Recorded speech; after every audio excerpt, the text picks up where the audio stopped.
Hi friends, Government of West Bengal Office of the Project Officer cum District Welfare Officer, Backward Class Welfare, ট্রিবাল department Murshidabad থেকে নোটিশটি publish করা হয়েছে। বাঁদিকে memorandum show করছে, ডান দিকে dated 4/9/2024 থেকে নোটিশটি publish করা হয়েছে। নোটিশ অনুসারে বলা হচ্ছে তোমাদের এখানে দেখো ফার্স্টে মেমো নাম্বারটা কিন্তু তোমাদের শো করছে, এখানে দেখতে পাচ্ছ। আচ্ছা, গভর্নমেন্ট অফ ওয়েস্ট বেঙ্গল ট্রিবাল ডিপার্টমেন্টে তোমাদের কিন্তু নিয়োগ করা হচ্ছে অ্যাপ্লিকেশন আর ইনভাইটেড প্রেসক্রাইব ফরম্যাটের মাধ্যমে। প্রেসক্রাইব ফরম্যাটের মাধ্যমে কিন্তু তোমাদের নিয়োগটা করা হচ্ছে। মুর্শিদাবাদ ডিস্ট্রিক্টে যারা স্থায়ী বাসিন্দা রয়েছে তারাই কিন্তু এখানে আবেদনটা করতে পারবে, আদার্স কিন্তু কেউ পারবে না। তোমাদের এখানে কিন্তু অনেকগুলো পোস্ট নেওয়া হচ্ছে, কিন্তু পিওরলি কন্ট্রাকচুয়াল বেসিসে কিন্তু তোমাদের নেওয়া হচ্ছে। আচ্ছা, ফার্স্ট পোস্ট যেটা রয়েছে তোমাদের সুপারিনটেন্ডেন্ট পদে তোমাদের নেওয়া হচ্ছে, এটা কিন্তু বয়েজ হোস্টেলের জন্য, যে জেনারেলের জন্য একটি ভ্যাকেন্সি রয়েছে, ছেলেদের জন্য এটা। আচ্ছা, 18 থেকে 40-এর মধ্যে বয়স হলে তোমরা এখানে আবেদনটা করতে পারবে। তোমাদের কোয়ালিফিকেশন বলেছে গ্র্যাজুয়েশন তোমাদের কমপ্লিট থাকতে হবে। গ্র্যাজুয়েশন যদি তোমাদের কমপ্লিট থাকে তাহলে কিন্তু তোমরা এখানে আবেদনটা করতে পারবে। আচ্ছা, আদার্স কোয়ালিফিকেশন এখানে দেখো বলেছে পার্মানেন্ট রেসিডেন্স অফ তোমাদের ব্লক, অর্থাৎ মুর্শিদাবাদের পার্মানেন্ট ব্লকে পার্মানেন্ট রেসিডেন্স যদি তোমরা হয়ে থাকো তবে কিন্তু তোমরা আবেদনটা করতে পারবে, এছাড়া কিন্তু পারবে না। এখানে কিন্তু উল্লেখ করে দেওয়া আছে। পার মান্থ তোমাদের 15,000 টাকা কিন্তু স্যালারি দেওয়া হবে। দেখো পাশাপাশি স্যালারিটা লেখা আছে। 2 নম্বর পোস্ট আছে সুপারিনটেন্ডেন্ট পদে তোমাদের না হচ্ছে গার্লস হোস্টেলের জন্য, একটা শূন্যপদ রয়েছে জেনারেলদের জন্য। এটা কিন্তু মহিলাদের ক্ষেত্রে না হচ্ছে। আগেরটা ছিল কিন্তু বয়েজ হোস্টেল ছেলেদের ক্ষেত্রে, আর এটা কিন্তু মহিলাদের ক্ষেত্রে গার্লস হোস্টেলে তোমাদের কিন্তু পড়বে। আচ্ছা, তোমাদের এজ লিমিটটা বলেছে একই সেম, 18 থেকে 40-এর মধ্যে যদি হয় তাহলে তোমরা আবেদনটা করতে পারবে। গ্র্যাজুয়েশন তোমাদের কমপ্লিট থাকতে হবে, আর অবশ্যই কিন্তু এই যে ব্লক এবং মুর্শিদাবাদ ডিস্ট্রিক্টের স্থায়ী বাসিন্দা তোমাদের হতে হবে, তবে কিন্তু তোমরা অ্যাপ্লাইটা করতে পারবে। আদার্স কিন্তু কেউ বাড়ি থেকে অ্যাপ্লাইটা করতে পারবে না, এখানে কিন্তু মেনশন করা রয়েছে। আর পার মান্থ তোমাদের স্যালারিটা দেওয়া হবে 15,000 টাকা। 15,000 টাকা কিন্তু তোমাদের পার মান্থ স্যালারিটা দেওয়া হবে। দেখো এখানে সবটা কিন্তু বলে দিয়েছে সুন্দরভাবে। আচ্ছা, তারপর 3 নম্বর পোস্ট রয়েছে কেয়ারটেকার। কেয়ারটেকার পদের জন্য তোমাদের না হচ্ছে, সেটা তোমাদের সেন্ট্রাল হোস্টেল এসটি বয়েজ হোস্টেলের জন্য তোমাদের না হচ্ছে। একটাই শূন্যপদ রয়েছে জেনারেলদের জন্য, এটা মেলরা আবেদন করতে পারবে। 18 থেকে 40-এর মধ্যে তোমাদের বয়সটা হতে হবে।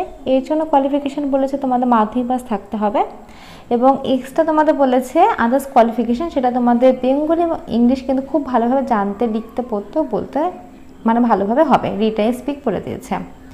আচ্ছা, তোমাদের কিন্তু এই যে দেখো এই যে ব্লক এবং তোমাদের মিউনিসিপ্যালিটির স্থায়ী বাসিন্দা যদি হয়ে থাকো তাহলে কিন্তু আবেদনটা করতে পারবে, আদার্স কিন্তু অনেকেও না। পার মান্থ তোমাদের 9,000 টাকা স্যালারি দেওয়া হবে।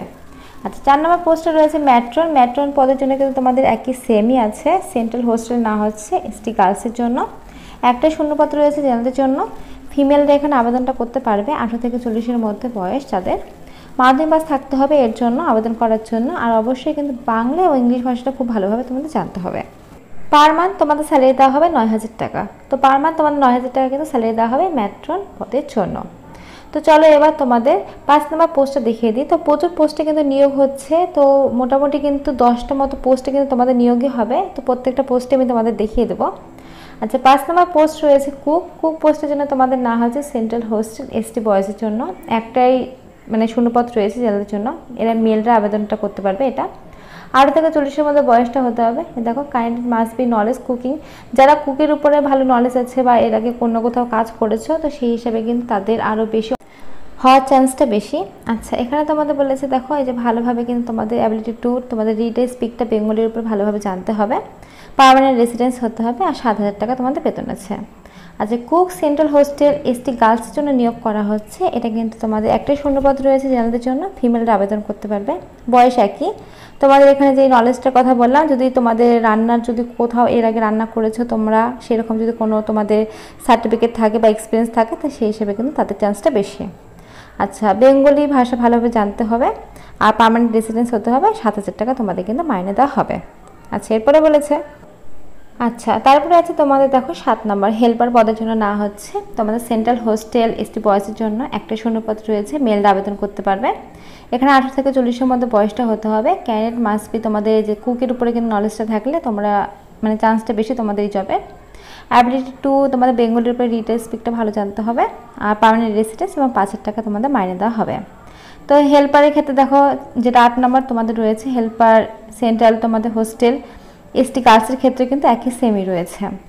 তো এটা কিন্তু লোকাল রেসিডেন্ট যারা তারাই কিন্তু তোমরা আবেদনটা করতে পারবে, কারণ বাইরের কেউ আবেদন করতে পারবে না। এই যে স্যালারিটা দেওয়া হচ্ছে এটা কিন্তু খুবই অল্প স্যালারি দেওয়া হচ্ছে, এই স্যালারিতে থেকে কিন্তু বাইরে কেউ গিয়ে এই জবটি কিন্তু করতে পারবে না, কারণ এইটুক টাকাতে কিন্তু পোষাবে না। আচ্ছা, 9 নম্বরে রয়েছে কর্মবন্ধু। এখানে তোমাদের দেখো বলেছে 2টা ভ্যাকেন্সি রয়েছে, মেল 2 জন আবেদন করতে পারবে, 18 থেকে 40-এর মধ্যে বয়স হতে হবে। আচ্ছা, তোমাদের যে ওয়ার্ক এক্সপিরিয়েন্স থাকলে কিন্তু তোমাদের ভালো এখানে বলেছে। আচ্ছা, তারপরে 10 নম্বরে তোমাদের দেখো দারোয়ান নাইট গার্ডে নেওয়া হচ্ছে, এটাও কিন্তু 2 জন আবেদন করতে পারবে ছেলেরা, 18 থেকে 40-এর মধ্যে বয়স হতে হবে। আর এখানে সেমই একই আছে, তোমাদের পার মান্থ কিন্তু 6,000 টাকা স্যালারি দেওয়া হবে। তো এই 10টা তোমাদের পোস্ট রয়েছে, 10টা পোস্টের কথা আমি তোমাদেরকে বলে দিলাম। তো তোমরা যদি আবেদনটা করতে চাও তাহলে কিন্তু অবশ্যই করতে পারো। অ্যাপ্লিকেশন ফর্মও রয়েছে, সেই ফর্ম আমি দুটো তোমাদেরকে দেখিয়ে দেবো, যে ফর্ম দুটো রয়েছে। তো চলো পরের পৃষ্ঠায়। আচ্ছা, এখানে দেখো তোমাদের সিলেকশন প্রসেসটা কিন্তু লেখা আছে। সুপারিনটেন্ডেন্ট পদের জন্য কিন্তু তোমাদের দেখো বলে দিয়েছে রিটেন এক্সাম হবে 100-এর মধ্যে, ভিভা ভয়েস তোমাদের 25-এর মধ্যে হবে, তবে কেয়ারটেকারের ক্ষেত্রে হবে, ম্যাট্রনের ক্ষেত্রে হবে, এই 3টার ক্ষেত্রে তোমাদের কিন্তু এক্সাম হবে। আর বাকিগুলো কুক, হেল্পার, কর্মবন্ধু, দারোয়ান, নাইট গার্ড এদের ক্ষেত্রে শুধুমাত্র তোমাদের ইন্টারভিউটা হবে। তো এখানে দেখো অল ডিটেলস কিন্তু তোমাদের লেখা আছে, সবটা এখানে সুন্দরভাবে দেখতে পাচ্ছ। তো চলো এবার তোমাদের লাস্ট ডেটটা দেখিয়ে দিই, লাস্ট ডেট কী রয়েছে। লাস্ট ডেট রয়েছে তোমাদের 17 তারিখ পর্যন্ত, অর্থাৎ এই মাসের 17/9/2024 তারিখ পর্যন্ত তোমাদের কিন্তু লাস্ট ডেটটা রয়েছে। দেখো এই নাম্বারে কিন্তু তোমাদের মেনশন করা রয়েছে। আর অ্যাপ্লিকেশন দুটো ফর্ম রয়েছে, সেটা তো ফার্স্টে বললাম, সেই ফর্ম দুটো ফিল আপ করে এই যে ঠিকানাটা দেখতে পাচ্ছ এই নাম্বারে তোমাদের কিন্তু ওই যে পিও কাম DWO এই যে দেখো এখানে সবটা মেনশন করা রয়েছে, তোমাদের কিন্তু পিন নাম্বার সহকারে এই ঠিকানায় কিন্তু তোমাদের পাঠিয়ে দিতে হবে তোমাদের অ্যাপ্লিকেশন ফর্ম। আচ্ছা, নিচের দিকে তোমাদের যে সমস্ত ডকুমেন্টস লাগবে সেগুলো কিন্তু মেনশন করা রয়েছে। এজ লিমিট লাগবে, তারপর পার্মানেন্ট রেসিডেন্স যেটা সেটা লাগবে, কাস্টে কার্ড থাকলে সেটা দিতে পারো, আধার কার্ড, ভোটার কার্ড। তো এই সমস্ত কিছু কিন্তু তোমাদের লাগবে, তোমাদের যে সমস্ত কোয়ালিফিকেশন রয়েছে সেই সমস্ত কোয়ালিফিকেশন কিন্তু তোমাদের দিতে হবে। তো এখানে দেখো সবটা কিন্তু মেনশন করা রয়েছে। আর 17/9/2024 তারিখ পর্যন্ত কিন্তু তোমাদের লাস্ট ডেটটা রয়েছে। তো এটা কিন্তু অফলাইনে আবেদন, কোনো রকম কিন্তু অনলাইনে আবেদন না, অফলাইনের মাধ্যমে তোমাদের কিন্তু এটা সাবমিটটা মানে পাঠিয়ে দিতে হবে এই ঠিকানায়। তো এখানে দেখো সব কিছু কিন্তু সুন্দরভাবে মেনশন করা রয়েছে। তো চলো এবার অ্যাপ্লিকেশন ফর্মে চলে যাওয়া যাক। তো এই হচ্ছে অ্যাপ্লিকেশন ফর্ম। এই ফর্মের কিন্তু ডান দিকে একটা ছবি লাগাবে, উপরে তোমাদের পোস্টের নামটা লিখবে, তারপরে তোমাদের নাম, father's name, date of birth, present address, permanent address সমস্ত দিয়ে কিন্তু সুন্দরভাবে ফর্মটি ফিল আপ করবে। ফিল আপ করে কিন্তু যে ঠিকানাটা আমি বললাম সেই ঠিকানায় পাঠিয়ে দিলে পুরো প্রসেসটা তোমাদের কমপ্লিট হয়ে যাবে। তো দুটো ফর্ম রয়েছে, দুটো ফর্ম। তো তোমরা যে যে পোস্টে আবেদন করবে সেই পোস্ট অনুসারে দেখে কিন্তু ফর্মটা ফিল আপ করবে, দেখে নেবে। তো ফ্রেন্ডস, আজকের মতো এইটুকুই। ভিডিওটা ভালো লাগলে অবশ্যই লাইক করো, আর এখন নতুন তো আপডেট পাওয়ার জন্য চ্যানেলটা অবশ্যই সাবস্ক্রাইব করে রাখো। আর এই বিষয়ে যদি কোনো রকম কোশ্চেন থাকে অবশ্যই কমেন্ট বক্সে কমেন্ট করে আমি অ্যান্সার দিয়ে দেবো। তো আজকের মতো এইটুকুই। ভিডিওটা ভালো লাগলে অবশ্যই লাইক করে দিও। Thank you.